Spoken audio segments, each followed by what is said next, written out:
7 जुलाई 2016 की रात दिल्ली के द्वारका सेक्टर में एक अपार्टमेंट से पुलिस को एक कॉल मिलती है। कॉल करने वाला घबराया हुआ था, बस कांप रही थी। उसने सिर्फ इतना कहा, बाथरूम अंदर से लॉक है। कई घंटों से अंदर से कोई जवाब नहीं आ रहा। पुलिस जब अपार्टमेंट पहुंची तो उन्हें एक अजीब सन्नाटा मिला। घर का हर कमरा खुला था, लेकिन बाथरूम का दरवाजा अंदर से बंद। पुलिस ने कई बार आवाज दी, कोई जवाब नहीं। आखिरकार दरवाजा तोड़ा गया और जो अंदर था उसने सबको हिलाकर रख दिया। बाथरूम की जमीन पर एक शरीर पड़ा था, गौरव तिवारी की लाश। वही गौरव तिवारी, इंडिया के पहले और सबसे मशहूर पैरानॉर्मल इन्वेस्टिगेटर। एक ऐसा इंसान जिसने भूत प्रेत की कहानियों को सिर्फ सुना नहीं बल्कि उन्हें चुनौती दी, जिसने डर को कैमरे में कैद करने की कोशिश की। जिसे का डर अज्ञान से पैदा होता है और ज्ञान डर को खत्म कर देता है। लेकिन आज वही इंसान अकेला एक बंद बाथरूम में मरा हुआ पड़ा था। पुलिस ने इसे सुसाइड बताया, पर जो लोग गौरव को जानते थे वो इसे मानने को तैयार नहीं थे, क्योंकि सवाल बहुत थे और जवाब एक भी साफ नहीं। गौरव तिवारी ने अपनी जिंदगी में 6000 से ज्यादा हॉन्टिंग्स और अनएक्सप्लेन केस इन्वेस्टिगेट किए थे। फ्लोरिडा के हॉन्टेड अपार्टमेंट्स, अमेरिका की अबैंडन्ड जेलें, ऑस्ट्रेलिया के मॉर्ग्स, इंडिया के सबसे डरावने किले और गांव, भानगढ़, कुलधारा, मुकेश मिल। जहां लोग दिन में भी जाने से डरते थे, वहां गौरव रात बिताते थे। तो फिर सवाल यह था, जो इंसान भूतों से बात करता था, जो अंधेरे में अकेले खड़ा हो जाता था, वो इतनी रहस्यमयी हालत में कैसे मर सकता है? इस सवाल का जवाब ढूंढने के लिए हमें गौरव की जिंदगी में पीछे जाना होगा, बहुत पीछे। गौरव तिवारी का राजनीतिक जन्म 2 सितंबर 1984 को हुआ। बचपन से ही वो अलग थे। हर बात पर सवाल करना, हर चीज को तर्क की कसौटी पर कसना, ये उनकी आदत थी।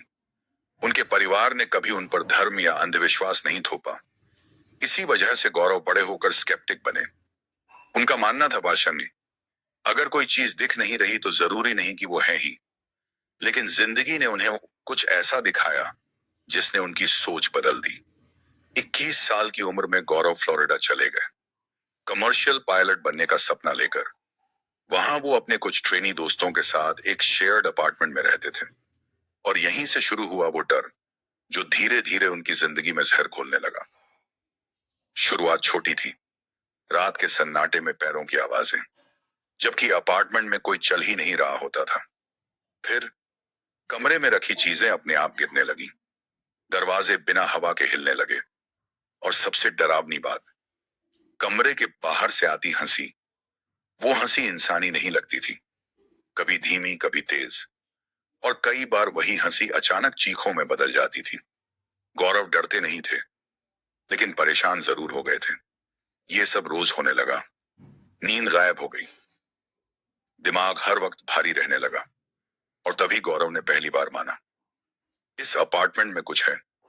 यहीं से उनकी जिंदगी का रास्ता बदल गया। उन्होंने पायलट बनने का सपना छोड़ दिया और पैरानॉर्मल फिनोमेना को समझने में लग गए। उन्होंने इंटरनेशनल रिसर्च पढ़ी, यूएस के पैरानॉर्मल इन्वेस्टिगेटर्स के एक ग्रुप को ज्वाइन किया। उनका मकसद डर फैलाना नहीं था, बल्कि हर चीज को साइंटिफिक तरीके से डॉक्यूमेंट करना था।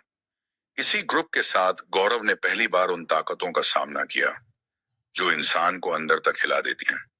एक बार उन्हें सूचना मिली, ईस्ट ब्लॉक में एक अबैंडन्ड जेल है, जहां रात में एक काली आकृति घूमती दिखाई देती है।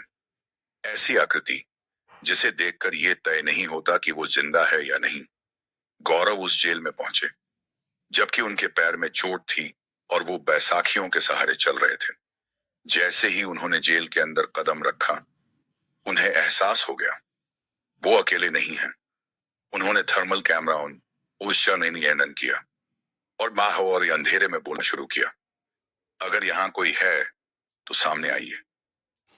अचानक एक चीख, इतनी तेज कि दिल रुक जाए, और उसी पल पूरा इलाका बर्फ जैसा ठंडा हो गया। थर्मल कैमरे में जो कैद हुआ वो किसी इंसान की पूरी आकृति थी।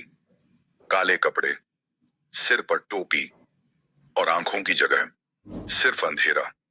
वो आकृति ऊपर की मंजिल से नीचे देख रही थी, जैसे किसी चीज की रखवाली कर रही हो। बाद में पता चला वो एक जेल गार्ड की आत्मा थी, जिसे कैदियों ने मार दिया था, और अब वो जेल को छोड़ने को तैयार नहीं थी। गौरव ने उस केस को वहीं बंद कर दिया, क्योंकि उनके हिसाब से हर आत्मा बुरी नहीं होती। लेकिन हर जगह ऐसा नहीं था। ऑस्ट्रेलिया का मॉर्ग एक्सपेरिमेंट, एक ऐसा केस जिसने लोगों की रूह कंपा दी। एक हॉस्पिटल का मॉर्ग जहां स्टाफ ने काम करने से मना कर दिया था। आवाजें, परछाइयां और एक अजीब सी घुटन।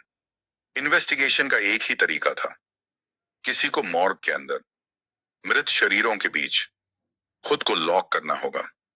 कोई तैयार नहीं हुआ, सिवाय गौरव तिवारी के।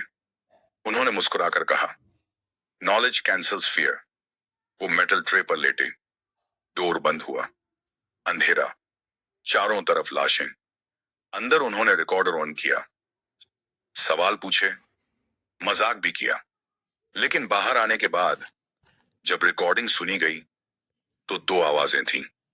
एक कांपती हुई, हेल्प मी, और दूसरी, do you think they can help you. यही वो आवाजें थीं जो शायद गौरव को कभी छोड़कर नहीं गई।